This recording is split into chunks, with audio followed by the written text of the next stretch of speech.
بسم الله الرحمن الرحيم الحمد لله رب العالمين والصلاة والسلام على أشرف المرسلين وعلى آله وصحبه أجمعين رضي الله تبارك وتعالى عن قطب العارفين وإمام الصديقين مولانا أبي العباس أحمد بن محمد التجاني وخلفائه المهتدين وأهل طريقته الفائزين الرابحين أما بعد قال بالإسناد المتصل في أول الكتاب إليه حدثنا حفص بن عمر وما حفص بن عمر بن الحارث بن صحبة الأسدي النمري رحمه الله تعالى جسننكو وأبو عمر الحوضي دوا بصر الضرير الحافظ رحمه الله تعالى وجسنن إمام البخاري إمام أبو داود ñoom ñoo solo ci moom mu nekk seen sëriñ amma imam an-Nasa'i solo na ci moom ñaari xadis yoo xamante ne benn bi mi ngi ko jële ci imam al-Bukhari mooy qaala xaddathana Muhammad ibn Ismail al-Bukhari qaala xaddathana Hafs ibn Umar bi ci des mi ngi ko jële ci Amr ibn Mansur wala qaala xaddathana Amr ibn Mansur qaala xaddathana Hafs ibn Umar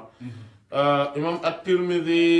am na ci moom benn xadis comme niñ ko waxe woon wuuteeg li nga xam ne moom la imam az-Zahabi ak ñeneen wax rahmatullahi alayhim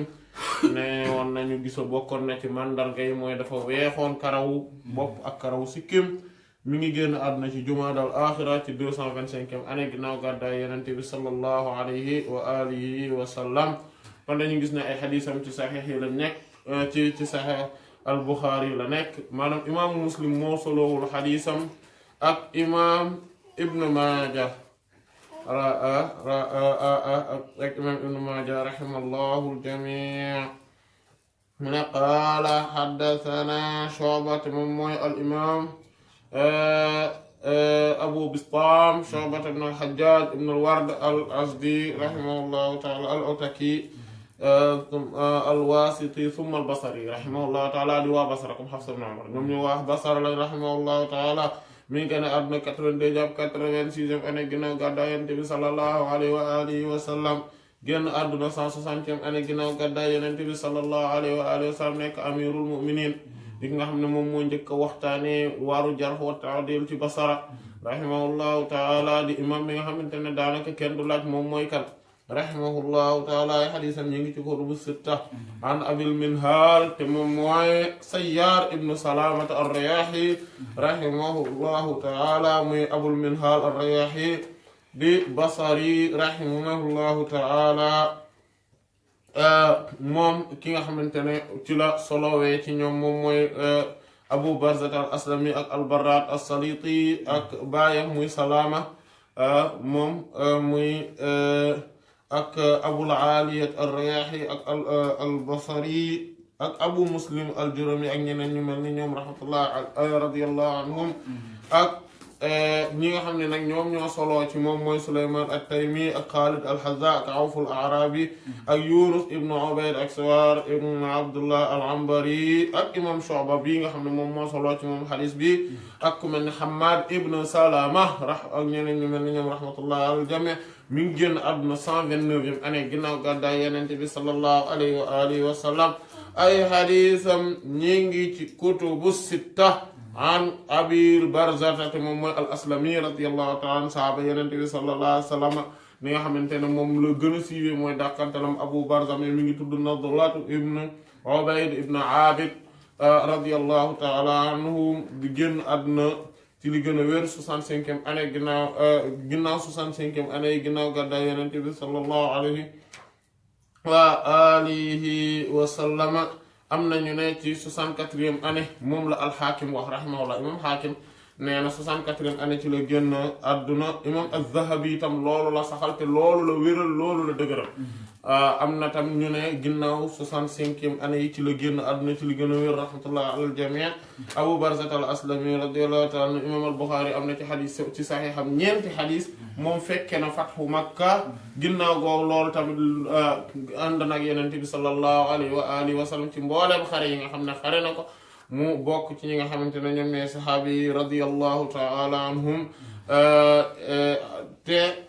bi Yonent bi saa sam génnee àdduna bi mu làqoo sallallahu alayhi wa sallam ci la dem Basra radiyallahu ta'ala anhu dégg nga bokk na ci li nga xamante ne tamit moom la ràññee ko mooy àndoon nag moom ci Seydina Ali moom la àndoon nag ci ñi mu doon xeexal radiyallahu taala anhu te moom nekkoon na koo xamante ne baaxoo woon na di naafila guddi di taxawee guddi gi di ko jaamu borom subhaanahu wa taala nekk noonu ak mbaax boo xamante ne gu mu siiwe la radiyallahu anhu wa ardaahu an nabi annahu kaana nabi annahu qaala maanaam fii dafa am loo xamante ne an Abi Barzata radiyallahu taala annahu qaala maanaam loolu binduñu ko mais noonu la ñuy jàngee xadis bi maanaam mu ne kaana nekkoon na annabi yenent bi sallallahu alayhi wa sallam yusalli daan julli as-subha suba maanaam lu tax maanaam moom dafa ne moom ak papam maanaam Abul Minhal nii nee na moom ak papam dañoo dem Basra bi ñu demee ñu gis ne am na saaba yenent bi sallallahu alayhi wa sallam bu fa nekk mooy Abu Barzata al-Aslami radiyallahu anhu nee nañ ñu dem papam daf ko faa yóbbu woon rien que pour ñu laaj ko luñ ko wax nen que kayfa kaana nabi sallallahu alayhi wa sallam yusalli al-maktuba biñu demee ñu gis ko ñu ne saaba yenente nga nële xam nga luñ ko laaj waxuñu saaba leen moom bu ñu ñaanalee ñaan gi dana nangu wala suñu aajo yaa ngi nii nangam wala suñu tool ya problème am na fa wala fa ñu liggéeyee nangam déedéet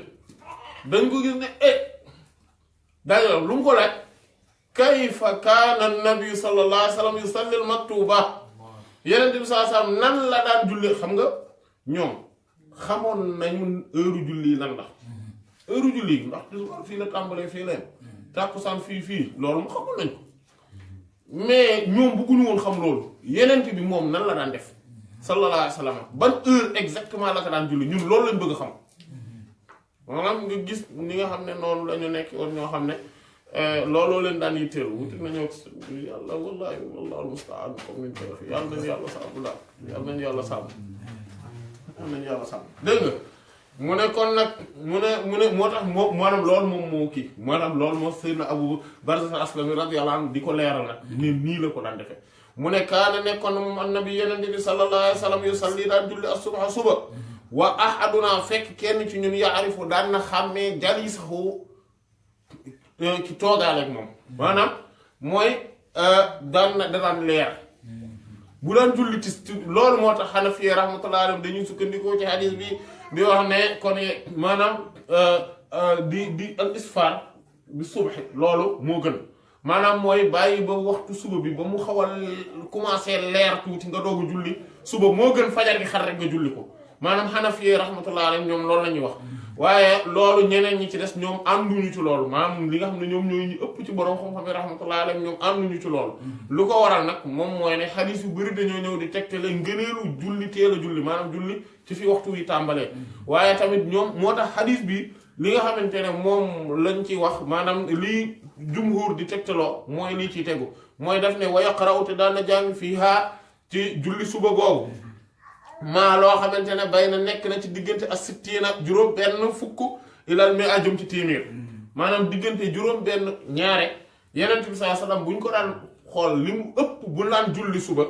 da daan julli entre juróom benn fukk maanaam 60 ak 100 diggante 60 versets ak 100 versets la daan jullee suba loolu mooy li mu baaxoo di ko def léeg-léeg nag mën na def leneen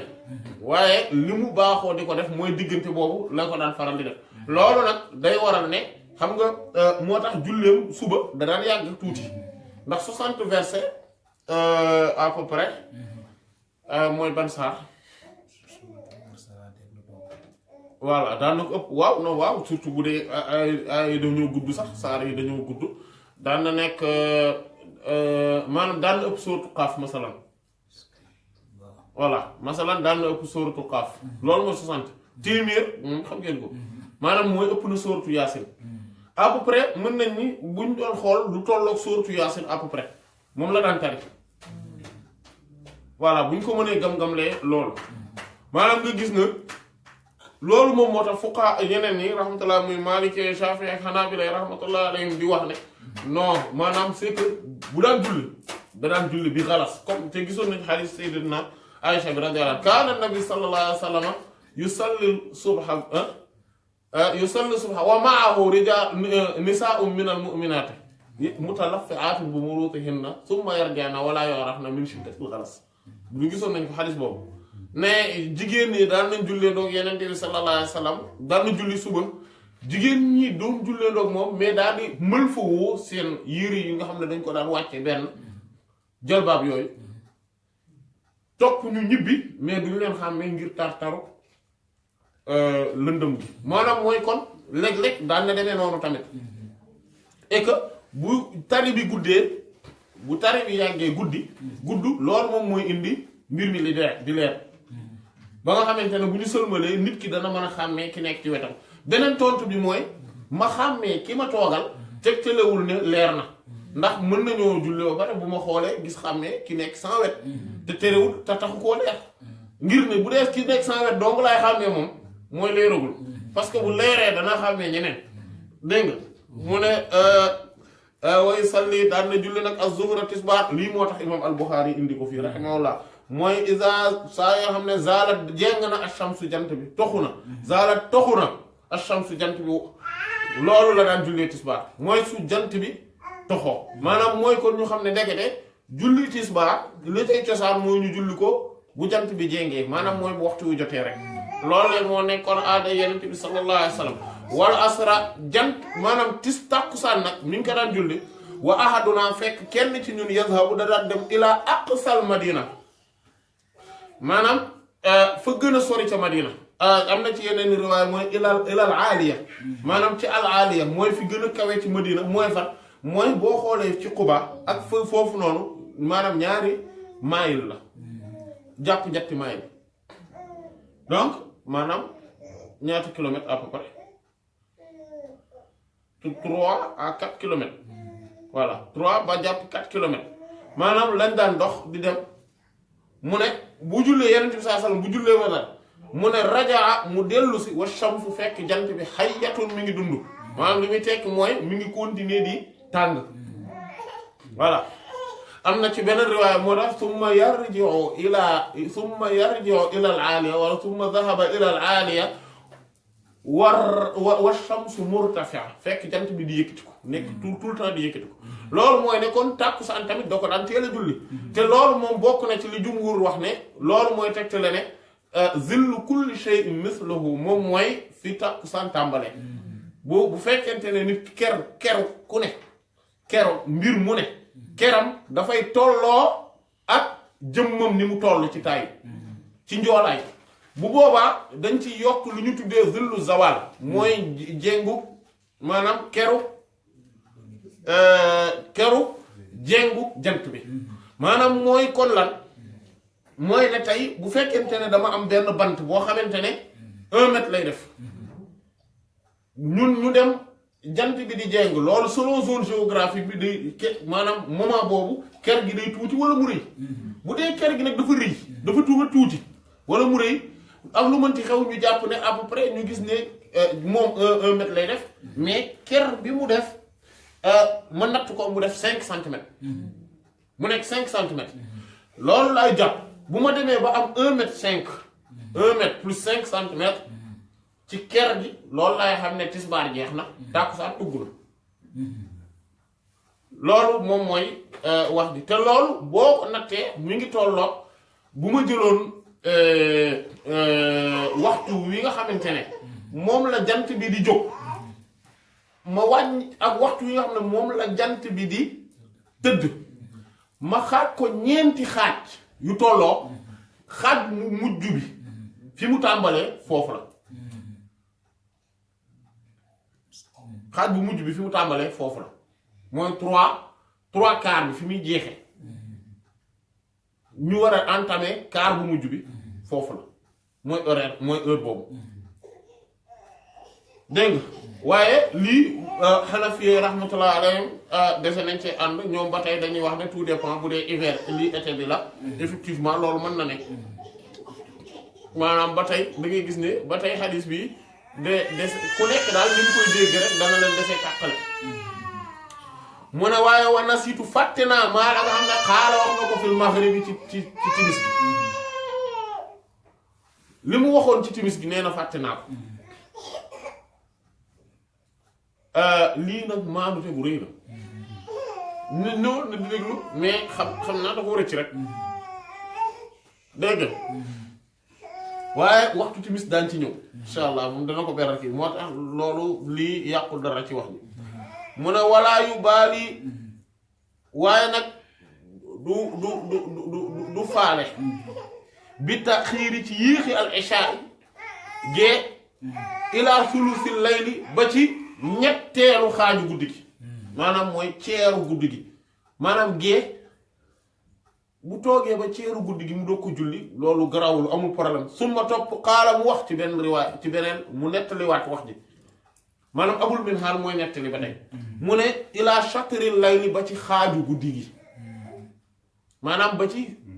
xaaju guddi gi loolu bokk na ci li tax fuqahaa yi rahmatullahi alayhim wuute ci gée kañ lay jeex moo tax Shaafi'i yi ak mbooloo ci Maaliki rahmatullahi dañoo jàpp ne gée muxtaar bi mi ngi jeex ci ceeru guddi gi waaye fuqahaa Hanafiya yi ak Hanaabila yi rahmatullahi ak mbooloo ci Maaliki yi dañoo jàpp ne rahmatullahi ci xaaju guddi gi lay jeex maanaam ngir wuuti gi nekk ci xadis bi mais ak yeneen tamit ak yeneen am na yeneen xadis beneen bi ci des moom mooy ñenn fuqaha yi rahmatullah alayhim ci xanaabila yu rawatina ak ci maaliki yi rahmatullah alayhim dañuy wax ne bu fekkente ne maanaam ba ci ceer bi nga julli ko ci ceer bi juste foofu moo gën maanaam ci ceer bi noonu mais mën nga ko julli ba ci xaaj bi bokk na ci tamit fi ñuy tegtalooy mooy aqimi salaata li duluki shamsi ilaa xasaqil layli après mu ne wa quraanul fajr te xasaq mooy bu demee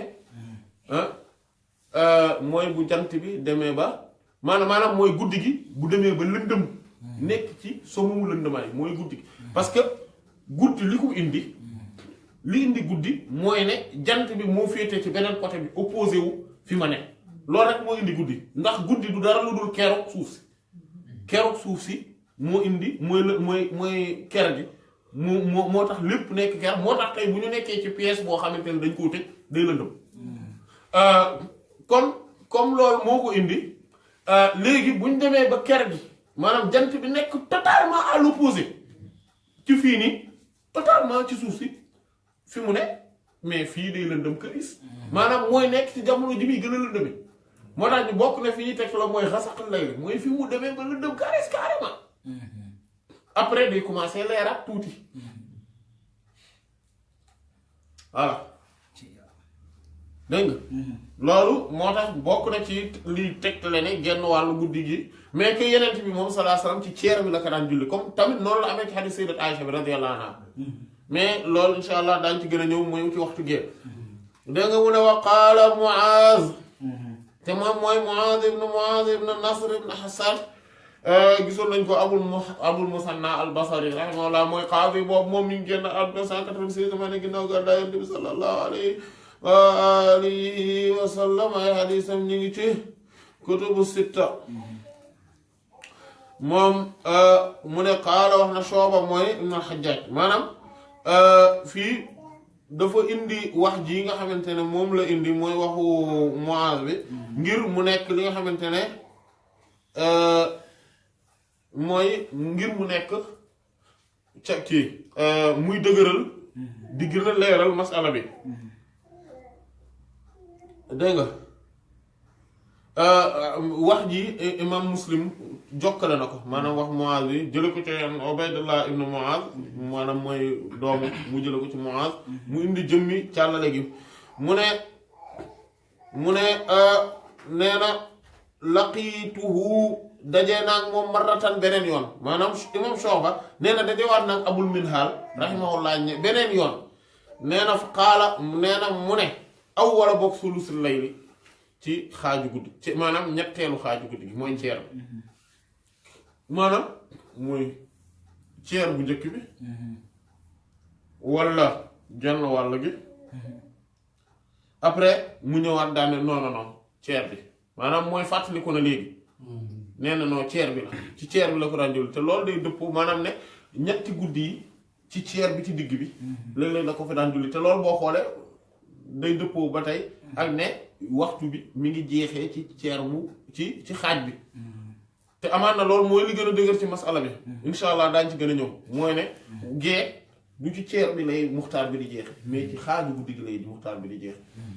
te li koy bokk na ci li koy dëgëral mooy waxu alquran bi noonu ak tamit xadis yi di ñëw insha allahu taala kon xadis bi dinañ ci ñëwaat insha allah ndax imam Buxaari dana ko indiwaat balaa yàgg dina indi xadis imam Buxaari dana ko indiwaat xadis numéro 547 599 ak 771 imam Muslim indi na ko xadis numéro 461 ñaari yoon ak 467 tamit ñaari yoon imam Abu Dawud indi na ko xadis numéro 398 imam An-Nasa'i indi na ko xadis numéro 495 525 530 ak 948 imam Ibn Maaja indi na ko xadis numéro 674 ak 818 Ahmad ibn Hanbal indi na ko xadis numéro 19764 19765 19767 19793 19796 19800 ak 19811 ñoo gis na waa asxaabu kutubu sitta ñoom ñëpp indi nañ ko moom des imam at-Tirmidhi rahimallahu al-jami' qaala bil-isnaad al-muttasil fi awwal kitaab la haddathana Muhammad maanaam yaani ibn Muqaatil te moom mooy al-Marwazi maanaam mooy boo gisee maanaam mu ne Muhammad ibn Muqaatil al-Marwazi rahimahullahu taala la wax ki wax yaani mooy al-Firabri mais imam al-Bukhari waxu ko ndax bu doon imam al-Bukhari danaan haddathana Muhammad ibn Muqaatil kese mais ki wax ne yaani al-Marwazi mooy al-Firabri rahimahullah moom mooy Abul Hasan al-Kisaa'i moom mi ngi dëkkoon Baghdad mu daal di mujj dem ba Makka maam taxu dem Makka moom lañ la waxoon ne dafa am Muhammad ibn Muqaatil al-Marwazi ak Muhammad ibn Muqaatil ar-Razi waaw waxoon nañ ko ne imam al-Bukhari rahimahullahu taala dafa dem Xuraasaan kii di nettali ndax haddathana Muhammad ibn Muqaatil benn waaye ni ko al-Marwazi wala ar-Razi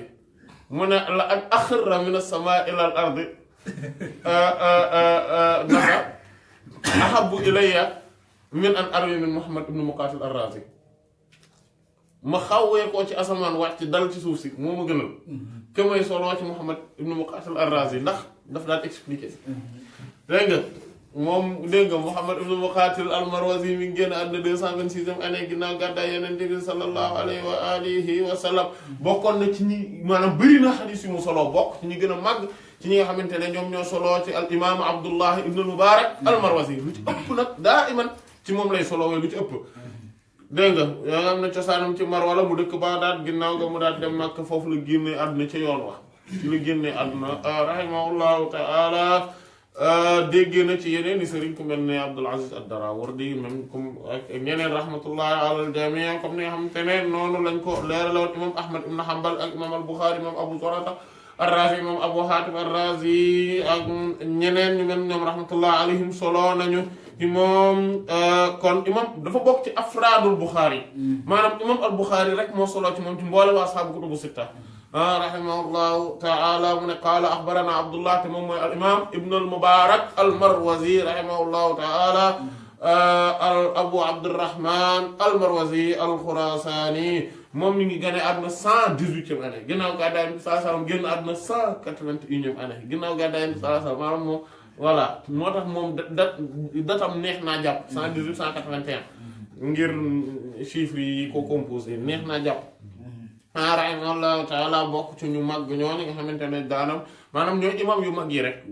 borom jamono yi ñi nga xam ne seen jamono wala rahmatullah al jamia moom ay xadisam ñu ngi ci kutubu sitta mën a qaala haddathana Xaalid ibn Abdurrahman te muy Xaalid ibn Abdurrahman ibn Bukayr as-Sulami bokkul ak Xaalid xam nga dafa am ñetti Xaalid ibn Abdurrahman imam al-Bukhari moom dafa wéetoo maanaam ak ñeneen ñi ci des insha allah daañu gis ne moom mii bi xadis rafet maanaam moom Xaalid ibnu Abdurrahman as-Sulami am na Xaalid ibnu Abdurrahman al-Abdi al-Kufi am na Xaalid ibnu Abdurrahman al-Khurasani ñoom ñett ñi ñoo existé kii Basari la ñeneen ñaar ñi kenn ki Kufi la ki ci des Khurasani la ñoom ñi waa asxaabu kutubu sitta kenn solowul ci ñoom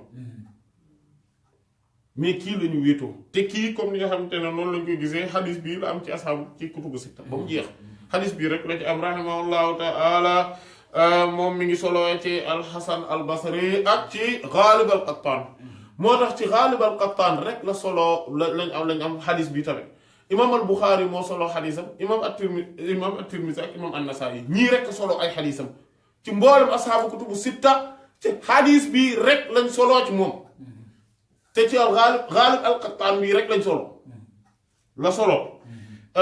mais sinon soloroon na tamit ci al imam Muhammad ibn Sirin ak Naafi' nga xam ne mooy mawla sayyidina Abdullah ibn Umar ibn Khattab radiyallahu ta'ala amma ñi nga xam ne ñoom ñoo soloo ci moom mooy Isra'il ibn Yunus ak Bishr ibn al-Mufaddal ak Husayn ibn Walid an-Naysaburi ak Abu Dawud mooy Sulayman ibn Dawud at-Tayalisi imam boobu noonu ak Abdullah ibn al-Mubarak bi soloo ci moom moo soloo ci moom maanaam xadis bi nga xamante ne moom moo nekk ci kutubu sitta bii rek la ak Abdurrahman ibn Mahdi tamit day soloo ci moom ak Abdus Samad ibn al-Waris ak Muhammad ibn Abi Adi ak Abul Walid te moom mooy at-Tayalisi mooy Hisham ibn Abdul Malik at-Tayalisi ak Waki' ibn al-Jarrah te moom mooy al-Kufi imam al-Bukhari xadis bi daf koo soloo kon ci Muhammad ibn Muqatil al-Marwazi moom mu soloo ko ci Abdullah ibn Mubarak amma imam at-Tirmidhi daf ko soloo ci Ahmad ibn Muhammad as-Simsar imam an-Nasa'i mi ngi ko soloo ci Suwayd ibn Nasr ñoom ñëpp ñu soloo ko ci Abdullah ibn Mubarak al-Marwazi moom mu soloo ko ci moom mi Khalid ibn Abdurrahman as-Sulami lii nii moo tax ci kutubu sitta nii rek la bii rek la am moo tax ñoom xadis bi moom lañ am dégg nga moom mu ne qaala nee na xaddathani Ghalib al-Qattan te mooy Ghalib ibnu Khattaf tudd Ghalib ibnu Khattaf mooy Abu Sulayman dañu Abu Salama la Abu Affan al-Basri rahimahullahu taala al-Qattan moom bokk na ci ñi nga xamante ne al imam al-Hafiz ibn Hajar moom saduq la wax waaye bokkoon na maanaam moom imam Ibn Adi moom dafa ni moom dafa daif la moom imam Ibn Adi mais al-Hafiz ibn Hajar moom nee na saduq la rahimahullahu taala imam az-Zahabi nee na siqa daka noonu al imam Ibn Hibban rahimahullahu taala ci siqaat yi la ko boole ci siqaat tabi yi la ko boole rahmatullah moo tax xadiisam moom ko dañuy gis ne bu ñëwee siqa ñu ne siqa ñu ne daif dañuy gis ne maanaam mënef naa wax saduq la te d'ailleurs bokkoon na ci ñi gën ci nit ñi comme ni nga xam ne noonu la ko Umar ibn al-Mukhtar al-Basri wax nag nee na kaana wallahi min xiyaari naas maanaam wallahi ci ñi gën ci nit ñi la bokkoon maanaam kon nga gis ne li ñu wax ne saduq la amaan na loolu mooy li yanu maanaam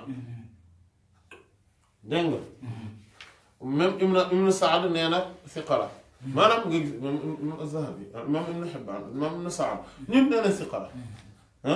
al imam Ibn Adi rek moo ne daif la te booleeg seede yi ñu seede ci moom dañuy gis ne mën na bañ a nekk koo xam ne daif la maanaam ci kaw loolu dañuy gis ne imam al-Bukhari rahimahullah maanaam da ngay gis ne bu ko indi xadiisam mooy dafay leeral maanaam dafa gëm ne dafa wér voilà maanaam mooy ne munoo wax jël waxu al imam Ibn Adi nga teg ko ci kaw waxu imam kan Zahabi maanaam Ibn Sa'd maanaam naka noonu munoo jël maanaam ba pare nga wan gannaaw li imam al-Bukhari jàpp munoo loolu yan wut maanaam dégg nga mu ne an Bakr ibn Abdullahi al-Muzani dama Bakr ibn Abdullahi ibn Amr ibn Hilal al-Muzani rahimahullahu taala daakandam ne kon Abu Abdullah mu ngi génn àdduna 108e année ginnaaw gàddaay Yonent bi sallallahu alayhi wa alihi wa sallam ay xadiisam tamit ñu ngi ci kutubu sitta mu ne an Anas ibn Malik radiyallahu taala anhu gis nañ ko léegi mu ne xam ne wa qaala nee na kunna nekkoon nañ iza sallayna saa yuñ daan julli xalfa rasulillahi ci ginnaaw ndawal yàlla li sallallahu alayhi wa sallama bi zahairi ci waxtuy tisbaar yi dégg nga waxtuy tisbaar yi mooy mooy zahair pluriel la ci zahira az-zahira mooy jant bi nga xamante ne maanaam ni muy leere feeñ loolu moom mooy zahira maanaam kon mooy dañ daan teel a julli tisbaar dégg nga mu ne fasajadna bi noonu la ñëwee ci riwaaya Karimat ibn Ahmad al-Marwazi ci yeneen riwaayaat yi muy riwaaya ñoom Abu Dharr ak Abul Waqt ñoom ñi ñeneen ñoom sajat naa rek la am mais nii moom riwaaya karama mu ne dañ daan sujjóot ala siyaabinaa ci suñu yére yi mu ne ittiqaa al xar ngir moytandiku ngir teet tàngoor wi maanaam tàngoor wi ñu doon teet mooy moytu dégg nga maanaam moom lañ doon teet tàngoor wi moo tax ñu daan sujjóot ci suñu kaw yére yi voilà dégg nga loolu kon dañ ci xamee ne maanaam lii dañ ciy xamee ne kon dañ daan teel a julli et que seral gi que période canicule bi lañ koy def mais du ne tous les jours ci été bi yëpp tous les jours da nga koy yéexi te terewul loolu moo tax mu teg mu am ci beneen xadis mu ne shakawna ila rasulillahi sallallahu alayhi wa sallam harra ramda falam yushkina dem nañ jàmbat yeneen bi sallallahu alayhi wa sallam harra ramda maanaam tàngooru xeer yi nekk ci jàkka ji nee dafa tàng de pour julli ñu bàyyi ba mu sedd nee na mais bàyyiwul xel suñu jàmbat maanaam parce que bu ci xeetu jàmbu yàlla maanaam daf ci am yu ñuy bàyyi xel jàmbat yu ñuy bàyyi xel ak jàmbat yu xamante ne kenn du ko bàyyi xel maanaam kon itam day wane ne danaan teel a julli tisbaar maanaam du kon sa ayu tàngee rek dañuy bàyyi déedéet bu tàngi yenn tàngoor yi moo tax mu ne shiddatal har min fayhi jahannam voilà dégg nga xadis bi imam al Bukhari indi woon na ko xadis numéro 385 dana ko indi xadis numéro 1208 imam an Muslim indi na ko xadis numéro 620 imam Abu Dawuda indi na ko xadis numéro 660 imam at-Tirmidhi 584 imam an-Nasa'i 1116 ak imam Ibn Majah 1033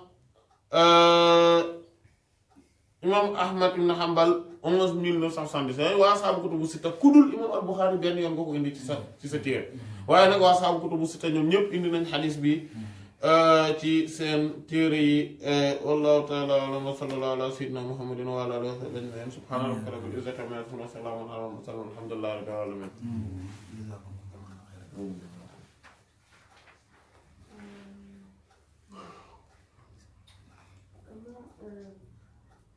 Moi, j'aurais besoin d'un résumé, quoi, parce que bon, lors de la prière de midi, la prière de midi, tisbaar waaw parce que midi mooy 12 heures yaakaar naa le milieu de la journée. La prière de tisbaar. Ouais. Donc, si on résume, là, on a dit qu'il y avait deux méthodes, la méthode de l'ombre et la méthode du calcul. Maintenant, si on veut résumer, quel est l'avis le plus recevable? Pour xam non mooy zillu kulli shay'in mislu mooy waxu jumhur insha allah maanaam mooy ker bu mbir mu nekk bu tollee keram. L'ombre. non mais benn la phénomène géographique yi moo imposé le fait que soo jëlee maanaam ñaari méthode yépp même résultat la lay jox c'est-à-dire que phénomène géographique bi moo imposé le fait que keru mbir mu ne bu tolloowee ak jëmm bi boo ci boolewee ker bi jant bi di jeng moo lay imposé mooy imposé yaa ngi dégg muy imposé que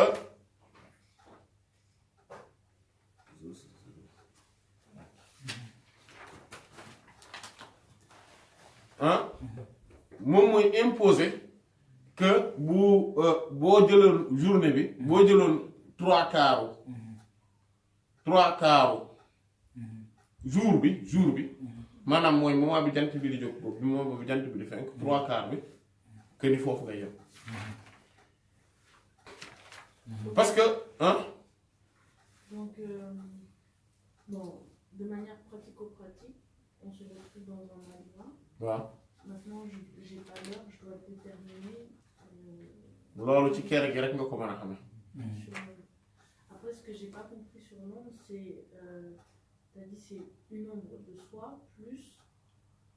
le delta que t'as dit. Ouais, voilà. Ça, même scientifiquement, je comprends pas. C'est-à-dire, c'est simple. delta bi ngay wax mooy su xoolal su ma jëlee exemple portable bi laa joxe tey yow su ma jëlee sama jëmm wala ma jël benn bant 1 mètre la def xam nga le soleil jant bi suy jóg lii indi hiver bi ak été bi différentiel horaire kii bi différentiel te longueur journée yi li ko indi mooy exactement phénomène bi ma la wax à l'équateur ça ne se passe pas comme ça à l'équateur dañuy tolloo moo tax ngay gis looy gën a jege équateur bi par exemple Sénégal presque journée yi dañuy xaw a yam dañuy à peu près jant bi day jóg environ vers les 7h et que ça se couche tout le temps entre 19h 19h30 parce que on est proche de l'équateur parce que équateur bi lañ jege comprendre différentiel boobu day wàññeeku c'est-à-dire que ça soit ñu ngi hiver wala ñu ngi été journée yi noonu la mel ça ne bouge pas pratiquement suñ demee ci équateur bi affaire bi day tolloo carrément presque même jour jour pour jour tous les jours de l'an loolu la ñuy am lu ñuy gën di sori suñu demee ba ci pôle yi ci zone polaire yi on a 6 mois jógee ci sa kanam directement yéeg jaar ci diggu bopp yi waddaat ci ginnaaw loolu mooy indi delta bi ngay wax yow tey n'importe quel jour tant France fii mënuloo tomber ak jour boo xamante ne jant bi suy jóg ba wala muy tëdd yow amul doo am différentiel boobu mënoo ko tomber tout le temps day am différentiel boobu delta boobu day am. Mais ce delta, je veux dire, pour le déterminer, parce que ça veut dire que par exemple, si on est dans un endroit, on voit son nombre, donc on a dit à la fin de son nombre, plus un delta, c'est la fin de l'histoire. Mais comme ce delta-là... Non, oui, va. Comme ce delta-là, il change, la question c'est comment est-ce qu'on détermine. Demain, on part en Allemagne, je sais pas. Ok, voilà, loolu la. C'est-à-dire que loolu ñu koy déterminer mooy ñi nga xamante ne ñoom ñooy sédentaires yi. loolu nomade du ko déterminer sédentaire moo koy déterminer ce qui veut dire loolu lu tax parce que de jour en jour effectivement day évoluer mais mën naa ko xam su fekkente ne toog naa premier jour ma gis jant bi génn ma natt teg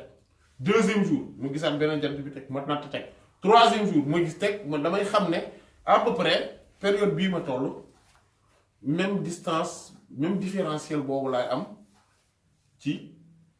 jour bi loolu il faut que ma mën a am patience su natt ko mais loolu ñi nekk ci àll bi ñoo koy gën a def par exemple ñun j'ai jamais vu de ma vie nit ku ko def pourquoi parce que ñun ci taax yi lañ dëkk loolu ñu dëkk ci àll bi ñoo koy gën di soxla ñoo koy gën di mën di def comprendre mais man li ma lay wax ni c'est pour nga xam ne mbir mi nii lay demee maanaam pour nga xam ko la te jarul ngay natt sa bopp nii jarul ngay jël mètre teg di natt nii pour xam ko déedéet sa paa yi soo ci defee 7 pas yu teg nga teg benn teg bi ci des teg ba muy 7 am nga sa longueur sa taille voilà donc léegi nga yokk ci maanaam bon après loolu bu dee méthode boobu il faut que nga jàng nga voilà il faut que nga nekk ku dëkk ci place bi maanaam nga nekk ci place bi nga teg ko ngir di mën di déterminer waxtu wi maanaam mu jaral la ko maintenant bu dee ñun ñi nga xamante ne ñun ñooy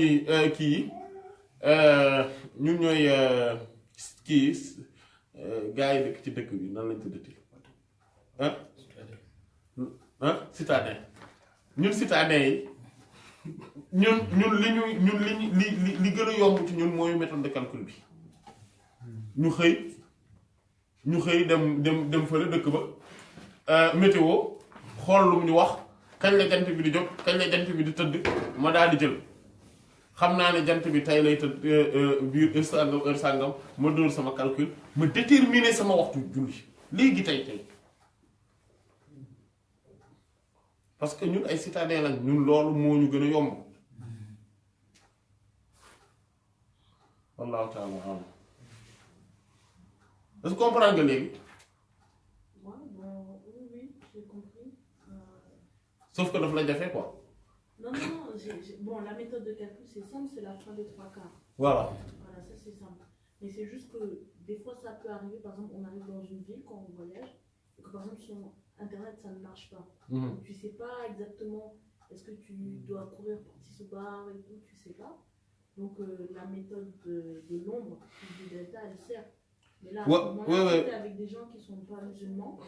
c'est compliqué pour déterminer le delta, quoi. Oui, alhamdulillah. Parce que yow li nga wax mooy ne da nga tukki. Bu boobaa boole tisbaar beeg takkusaan bi mën na ne. Kon yow problème boobu dootoo ko am. Alhamdulillah. Wallahu a'lam. Après l'autre question, c'était, j'ai pas compris le hadith avec Sayyidina Jibril qui montre que lors du Sibari, j'ai pas compris le dalil. Voilà, hadith la bu Seydina Jaabir ibn Abdullah, Seydina Abu Umaama al-Baahili radiyallahu anhu ak ñeneen. Seydina Jibril yaa gisoon nañ ko mooy hadith Seydina Mughira ibn Shu'ba bi radiyallahu ta'ala Abu Mas'ud al-Ansari radiyallahu anhu bi mu gisee Seydina Mughira ibn Shu'ba radiyallahu anhu mooy premier hadith bi ci kitaab Mawaaqiitu Salaat premier hadith bi yaa ngi koy fàttali hadith boobu la sauf que détaillé wul foofu. bi mu naan jaa an-nabi sallallahu jaa Jibril alayhi salaam fa salla an-nabi sallallahu alayhi wa sallam summa salla fa salla an-nabi sallallahu alayhi wa sallam summa salla fa salla boobu noonu voilà yaa Urwata ibn Zubayr ibn Awwam gis na Umar ibn Abdul Aziz radiyallahu anhu bu ko maaxa mu ne ko alam ta'lam ya anna kii Abu Mas'ud al-Ansari qaala li Mughira ibn Shu'ba ma hadha ya Mughira alam ta'lam an alasta qad alimta anna Jibrila an jaa alayhi salaam jaa fa qaala fa salla nabi sallallahu alayhi wa sallam summa salla et cetera waaw maanaam xadis boobu daf ko résumé ci début Mawaaqiitu Salaat sauf que détail yu xadis bi moom lay indi petit à petit ci yeneen buntu yi précision yi saa mu indi biir maanaam xadis boobu li muy wax mooy ne Seydina Jibril alayhi salaam laylatul Isra bi mu ñëwee ci ëllëg sa dafa ñëw ci tisbaar bi mu ñëwee premier jour tisbaar premier jour dafa ñëw damay résumé damay wax xadis bi mu gaaw ma résumé ko dafa ñëw moment bi jant bi di jéng mu julli tisbaar tàkkusaan jot mu ñëw fi keroog mbir mu nekk tolloowee ak jëmmi mbir yi mu ñëw mu julli tàkkusaan timis ñëw bi jant bi soowee mu julli timis gée bi nga xamante ne maghrib shafaq am na mooy trace yi nga xamante ne ñoom ñooy nekk ci ouest bi ci occident moment bi nga xamante ne ci ouest bi jant bi soowee trace yooyu dañ nañ mu julli gée premier jour deuxième jour ba pare ci suba gi mu ñëw jant bi moment bi jant bi weer wi bi fajar gi xare loolu mooy premier jour deuxième jour tisbaar mu bàyyi ba ker gi jamono yi ñuy tolloo ak jëmm yi muy kon waxtu bu ñëwoon ci tisbaar waxtu woo la ñëw julli tisbaar maanaam ba mu ñëwoon ca tàkkusaan ba démb mu ñëw ci tisbaar dégg nga mu daal di julli deuxième jour mu ñëw ci waxtu wi nga xamante ne ñaari ker yi dañuy tolloog jëmm ji dañuy tolloog ñaari ker maanaam ker yi dañuy tolloog ñaari yoon jëmm yi dañuy tolloog ñaari waa dañuy double jëmm yi mu ñëw ci waxtu mu julli tàkkusaan timis bi mu ñëw heure ba mu ñëwoon démb mooy bi jant bi sowee gée mu dem ba ci ceeru guddi gi ceeru guddi bu njëkk bi fi muy jeexe fi muy jeexe mu ñëw foofu mu julli gee suba mu ñëw jamono ji mu leeree mu julli suba après mu ne ko maa bayna haadayni as-salaa diggante ñaari waxtu yii ma def mooy julli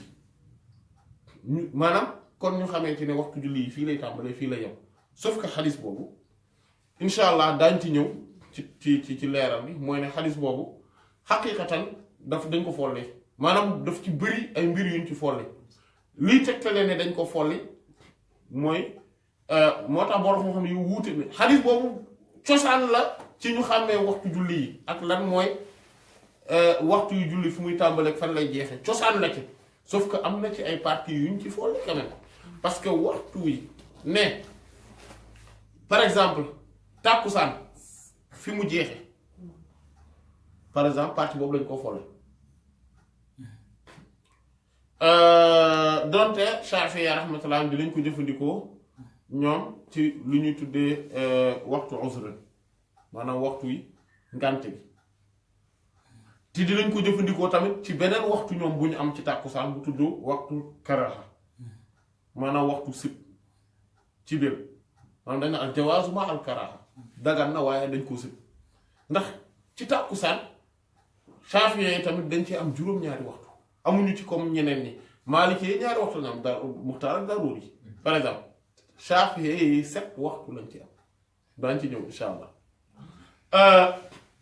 bu ñu xoolee timis waxtu timis bi par exemple boo xoolee Shafi'i Maliki yi ak Shafi'i rahmatullah alayhim wala mbooloo ci mu bari ci Maliki yi ak Shafi'i yi presque ñëpp rahmatullah alayhim dañuy wax ne waxtu timis benn waxtu la te waxoon nañ la ko ne la Shafi'i yi sax ñoom dañ ne mooy waxtu wi nga ci mën a julli say ñetti rakka après nga jóg julli ñaari rakkaay naafila loolooy waxtu timis jeex na Maliki rahmatullah alayhim mbooloo mu bari ci ñoom te lu gën a siiw bon en fait parce que borom ko Maliki rahmatullah ku wax rek day wax ne li mu wax moo gën a siiw comme Imam Ibn Arabi masalan ñoom ci Aaridatul Ahwaaz rahmatullah dafa ne waxtu wi mi ngi yem ba ci maghribu shafaq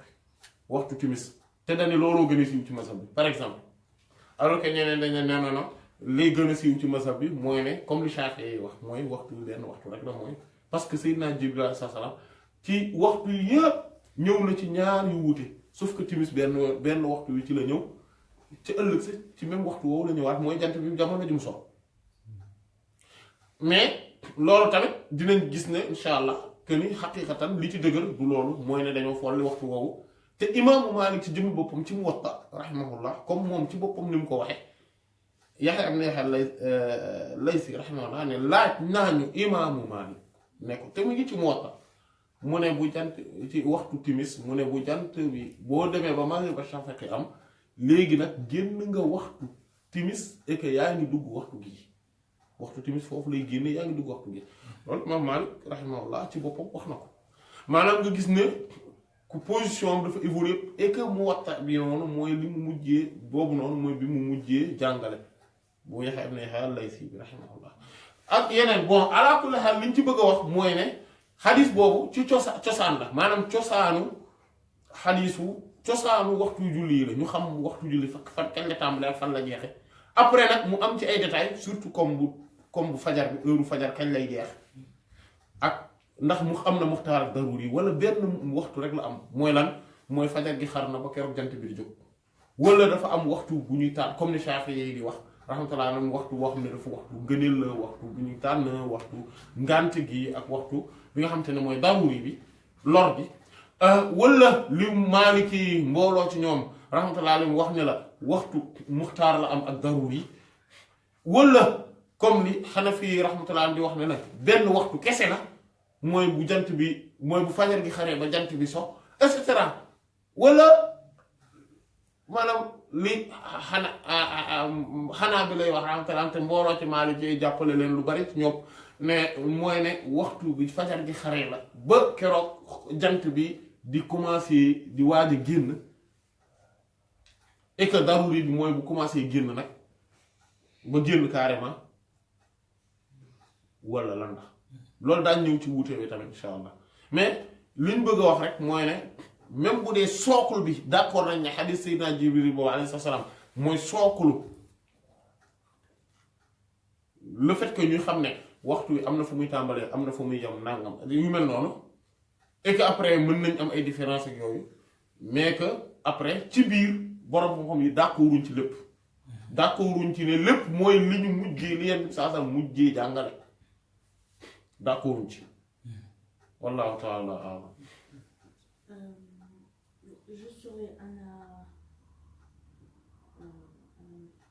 Hanafites. Ouais.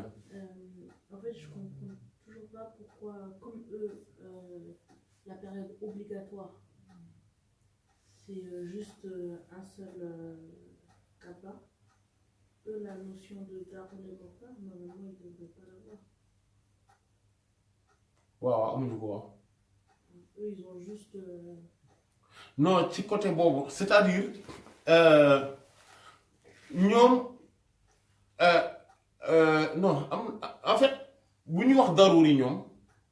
xam nga wax naa la ne la bu dee suba gi par exemple ñoom dañ jàpp ne lépp benn waxtu bi la niki noonu seen biir en fait dañuy wuute selon ni ñuy jàppee mbir mi mais souvent ñun suñuy wax dañuy wax généralité bi mais même avec loolu ñoom dañ ne waxtu wu mujj bi partie bu mujj bi mooy li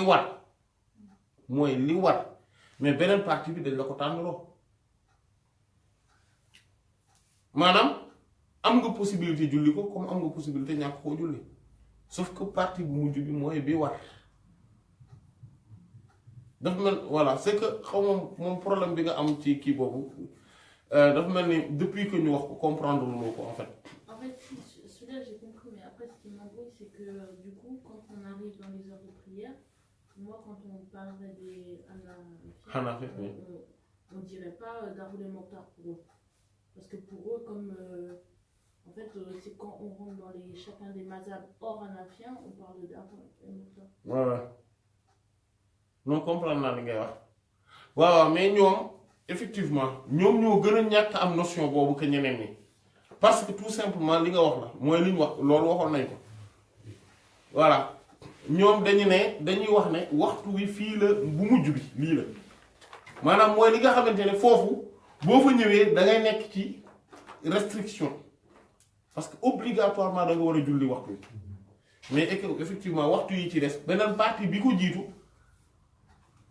waru la mais dañ la tànnaloo moo tax baatu muxtaar ñoom bu ñu ko jëfandikoo foofu duñ ko jëfandikoo comme ñeneen ñi niñ koy jëfandikoo ñoom bu ñu koy jëfandikoo daana tànn nga dañ la tànn loolu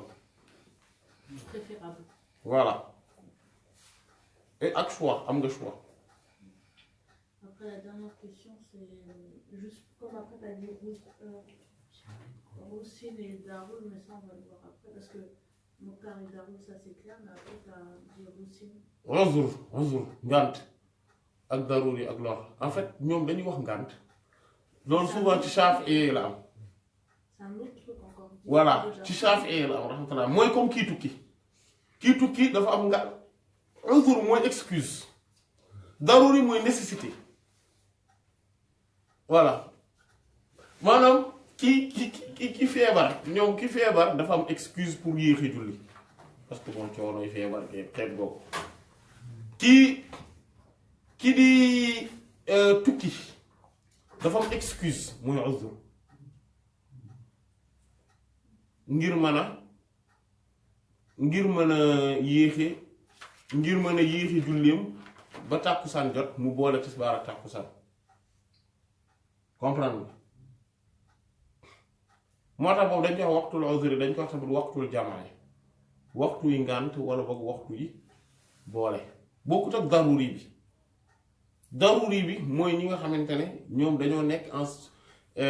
situation d'extrême urgence bi nga xamante ne moo tax ñu mel noonu comme jigéen ci nga xamante ne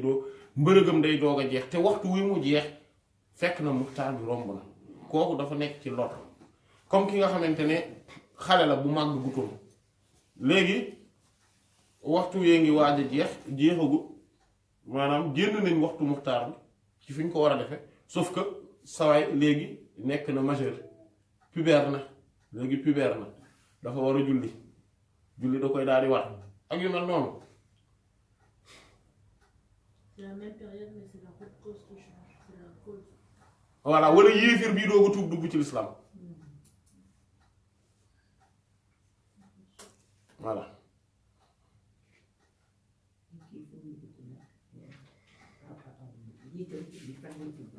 lan. jiital bu wóoree ni yaa ngi voyagé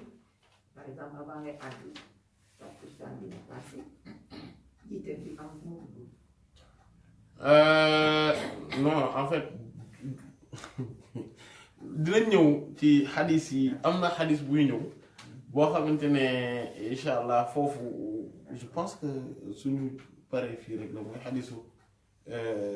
Abu Shahsa bi muy jël ak seen Ibn Abbas radiyallahu anhu bi mu naan Yonent bi sallallahu alayhi wa sallam salla nabi sallallahu alayhi wa sallam sab'an wa samaniya az-zuhra wal asra wal maghrib wal isha waaw min xayri xawfin wala matar xadis boobu incha allah taala dinañ ci ñëw ci yaakaar naa ci jotaay bi di ñëw dinañ ci dugg incha allah pour après dinañ indi wuute yi bor xooy wuute ci boobu question nan la mën a nekkee lan moo ci mën a ne et cetera mais en principe jiital julli du mën a ne en principe voilà en principe mënoo jël waxtu julli fii jotagul mënoo koo def contrairement ak su weesoo est-ce que mën nañ koo fay wala déet li ëpp ci borom xam ne d'accord nañ ko mais am na borom xam yoo xam ne ànduñu ci ne dañuy fay julli maanaam pour ñoom julli bu weesoo yàlla nan man ahdatha fi amrina hadha ma laysa minhu fa huwa radd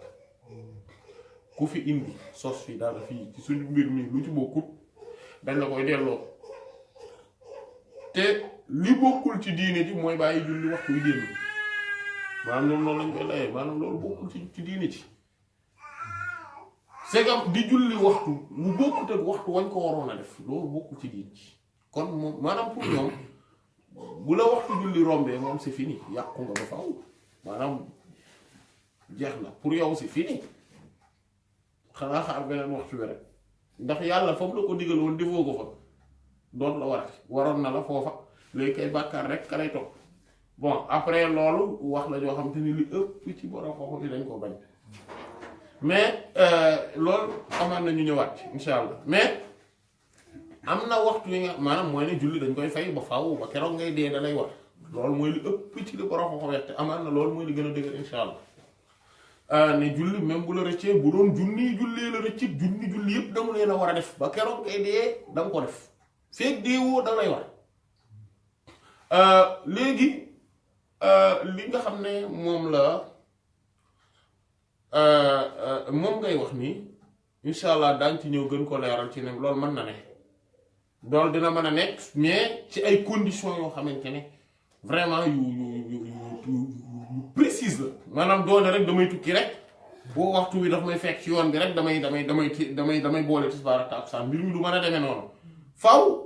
mu leer ne manoo koo julli ala kulli xaal parce que soo ko mënee julli da nga koy julli ci yoon bi voilà maanaam par exemple am na yoo xam ne du excuse ci bañ a julli par exemple ay nit ñi dañ may gis damay am kersa bu ma jullee xaw ma nangam nit ñi dañuy coow yooyu moom mooy li nga xam ne du excuse buy tere nit ki julli voilà wallahu taala alam dafa jeex de jeex na wa sallallahu ala sayyidina muhammadin wa ala alihi wa sahbihi subhana rabbika rabbil izzati amma yasifun wa salamun ala al mursalin walhamdulillahi rabbil alamin